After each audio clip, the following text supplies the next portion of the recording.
जी, अस्सलाम वालेकुम। आज बात करते हैं मंकी पॉक्स वायरस की, जो कि पाकिस्तान में डिटेक्ट हो चुका है। ये वायरस पहली दफ़ा मंकीज़ में देखा गया था 1958 में डेनमार्क में, जब इन पे एक्सपेरिमेंट हो रहे थे। फिर 1970 में कॉन्गो में पहली दफ़ा एक 9 महीने के बच्चे में इसका पहला केस इंसानों में सामने आया।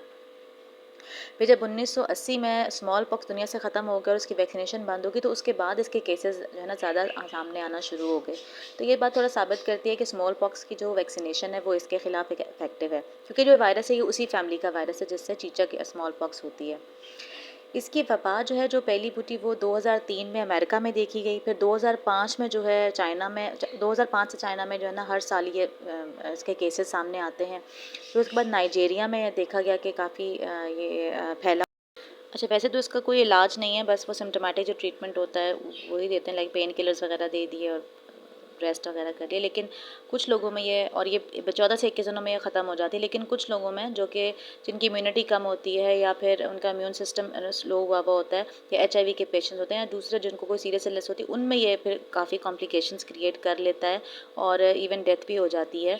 उसमें एक नमूनिया भी हो जाता है लोगों को, और फिर वॉमिटिंग, डायरिया की वजह से डिहाइड्रेशन हो जाती है। फिर ब्लड में इन्फेक्शन हो सकता है, ब्रेन में इन्फेक्शन हो सकता है, दिल का इन्फेक्शन, दिल में जो है ना वो मायोकार्डाइटिस, वो इन्फेक्शन हो सकता है।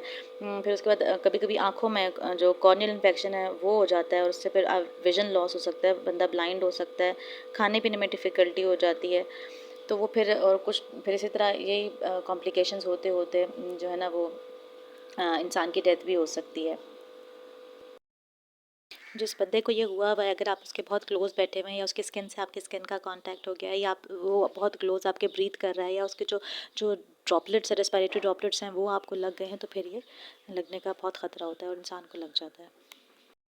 फिर अगर इन्फेक्टेड बंदा है, उसकी चादर, तकिया, उसका तौलिया, उसकी इस्तेमाल की हुई चीज़ें जिस पे उसका जो है ना दानों का पानी, या फिर उसके अपने थूक वगैरह लगी होगी, इस तरह की कोई जगह, बेडशीट वगैरह, तो उससे भी ये दूसरे बंदे को लग जाता है।